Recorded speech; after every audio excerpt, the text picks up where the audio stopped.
मनोज जी, एक बात और बताइए। जी अभी एक फिल्म आई कल की, जी। उसमें भी ये दिखाया गया और कई जगहों पर, चाहे वो सिनेमा हो या कई कथाएं हो, उनमें ये कहा जाता है कि जो अश्वत्थामा थे वो अभी तक जीवित हैं। तो जी। क्या ये बात सच है? देखिए, अश्वत्थामा महाभारत का एक अमर कैरेक्टर जिसको माना जाता है, एक अद्भुत कैरेक्टर है। और सबसे बड़ी बात है कि महाभारत के वो उस व्यक्ति का पुत्र है जिस व्यक्ति ने सारे महाभारत के वीर योद्धाओं को शिक्षा दी है। चूंकि अश्वत्थामा जो है वो पैदा होते ही घोड़े की तरह हिनहिनाना लगा था, तो उस हिनहिनाहट के कारण उसका नाम अश्वत्थामा पड़ा, उसकी आवाज़ सुन के। गरीबी बहुत थी, कई बार दूध की जगह आटा घोल के पिलाना पड़ता था। तो द्रोण उसे विशेष रूप से प्रेम करते थे, अश्वत्थामा को। द्रोण का मानना यह था कि इस बच्चे को ज़्यादा अच्छी परवरिश की ज़रूरत थी जो मैं दे नहीं पाया। जब इन लोगों को वो शिक्षा दे रहे थे तो अश्वत्थामा को भी शिक्षा दे रहे थे। निसंदेह अर्जुन को उन्होंने जो अपना सर्वश्रेष्ठ अस्त्र शस्त्र थे वो दिए, लेकिन इसी क्रम में जो सबसे ज़्यादा अमोघ अस्त्र था, जो सबसे पावरफुल शस्त्र था, अस्त्र था ब्रह्मश्री, वो अर्जुन को जब दिया तो अश्वत्थामा क्रोधित हुआ। उसने कहा कि पिताजी, आप मेरे पिता हैं, मुझे क्यों नहीं ये मिल सकता है? तो उन्होंने कहा, पुत्र ये सिर्फ लायक को मिलता है। तो बोले, मैं भी लायक बनूंगा, मुझे भी सिखाइए। तो मोहवश उन्होंने वो ब्रह्मश्री जो है उसका ज्ञान उसको दे दिया, अश्वत्थामा को। हाँ। अर्जुन ने चूंकि बहुत तल्लीनता से तो चलाना भी सीख लिया और रोकना भी सीख लिया। उसने चलाना तो सीख लिया, रोकने पर उसने कोई मेहनत नहीं की। तो इस तरह का अश्वत्थामा का कैरेक्टर है। कई मौक़ों पर उसने बहुत पराक्रम किया है, महाभारत में बहुत वीरता से वो लड़ा है। और उसकी जो मित्रता है वो हानिकारक मित्रता की श्रेणी में आती है। जैसे एक मित्र होता है पॉजिटिव, जैसे कृष्ण के मित्र अर्जुन थे जो पॉजिटिव थे जी। कर्ण जो दुर्योधन के मित्र थे वो सारे नेगेटिव थे। वो दुर्योधन की पीठ पे तलवार रख के अपने सारे सपने पूरे करना चाहते थे, जैसे चाहे वो कर्ण हो चाहे अश्वत्थामा हो। तो अश्वत्थामा युद्ध में रहे और द्रोणाचार्य मारे गए। इस बात को लेकर अश्वत्थामा के अंदर क्रोध भर गया कि इन्होंने छल से मेरे पिता को मारा है, धृष्टद्युम्न ने, इन लोगों ने, तो ये बदला लेना चाहते थे। दुर्योधन की जब जांघें टूट गईं 18वें दिन, तो अश्वत्थामा गया और क्रोध से भर के बोला कि एक समय आपके पास 11 छोड़ी सेना थी, आप इतने बड़े सम्राट थे, और आज आप ऐसे निर्जन वन में अकेले पड़े हुए हैं, सरोवर के किनारे मृत्यु की प्रतीक्षा कर रहे हैं। मुझसे आपकी ये मौत नहीं देखी जाएगी, मैं आपको इतने दुख में नहीं मरने दूंगा, मैं आपको कोई सुख के क्षण देकर चाहता हूं कि आप जाएं। तो 3 ही योद्धा बचे थे, कृतवर्मा, कृपाचार्य, और कृपाचार्य जो थे वो अश्वत्थामा के मामा थे, और अश्वत्थामा। अब ये कथा महाभारत में है, ये कहीं नहीं दिखाई गई जी। ये बात नई बात है जो मैं आपको बता रहा हूं, कम लोगों को पता है। अश्वत्थामा निकला और एक जंगल में गया। उसके मन में एक डर है कि वो नियम के विरुद्ध काम कर रहा है, सोते हुए लोगों पर हमला करेगा, ये पाप होगा, वो द्रोण पुत्र है, इतिहास में उसके बारे में क्या लिखा जाएगा। तभी वो क्या देखता है कि चिड़ियाँ सोई हुई थी और एक उल्लू आता है बड़ी बड़ी टांगों वाला, और वो सारी चिड़ियों को, सोती हुई चिड़ियों को चीर डालता है। उसने कहा, ठीक है, ऐसा ही अटैक मुझे करना है कि ये जितने सो रहे हैं इतनी भयंकर तरीके से टूट पड़ूंगा मैं इन पर, इनको संभलने का मौका ना मिले और सब कुछ उनका अस्त व्यस्त खत्म कर दूंगा। ये आस लेकर रात के अंधकार में कृतवर्मा, हालांकि वो दोनों जो कृपाचार्य थे वो इस पक्ष में नहीं थे, बोले अश्वत्थामा तुम गलत कर रहे हो, ये नियम के विरुद्ध है। तो जब वहां दरवाजे पर पहुंचे जी, तो वहां देखते क्या, एक बहुत ऊंची आकृति खड़ी हुई है दरवाजे पर। अश्वत्थामा देख के डर गया। थोड़ी देर उसने गुस्से में था तो युद्ध भी किया तो हार गया। तो वो समझ गया कि कोई सामान्य आदमी नहीं है, तो वो उनकी स्तुति करने लगा कि आप कौन हैं, क्यों ऐसा कर रहे हैं।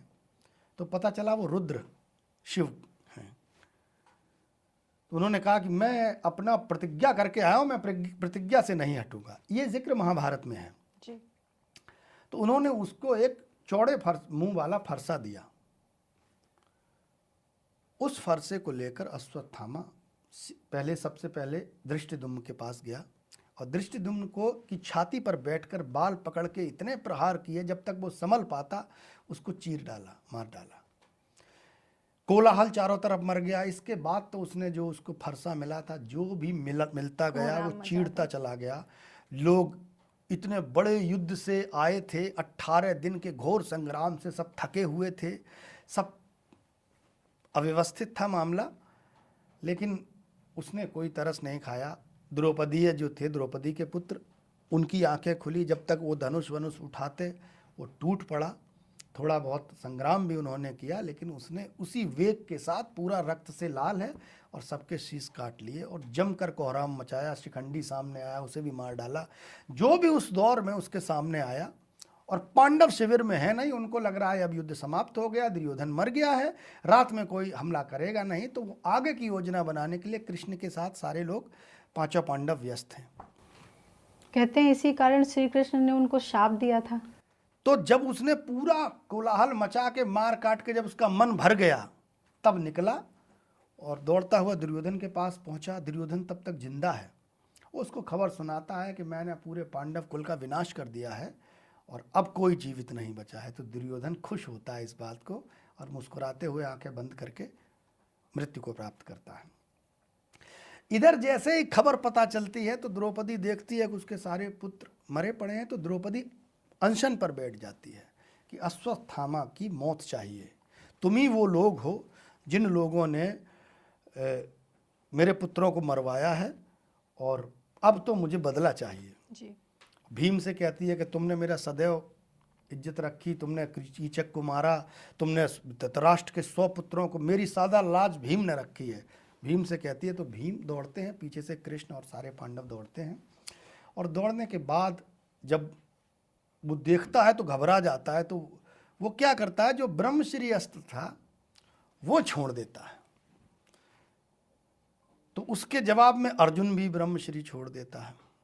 चारों तरफ कोलाहल मच जाता है। सारे देवता जो हैं वो, अब ये लगता है कि सृष्टि का विनाश हो जाएगा, तो सारे देवता समझाते हैं, वेद व्यास मुनि आते हैं, वो समझाते हैं कि इसको वापस लो। उन्हें वापस लेना तो नहीं अर्जुन आता तो हाथ जोड़ के वापस ले लेता है। जी।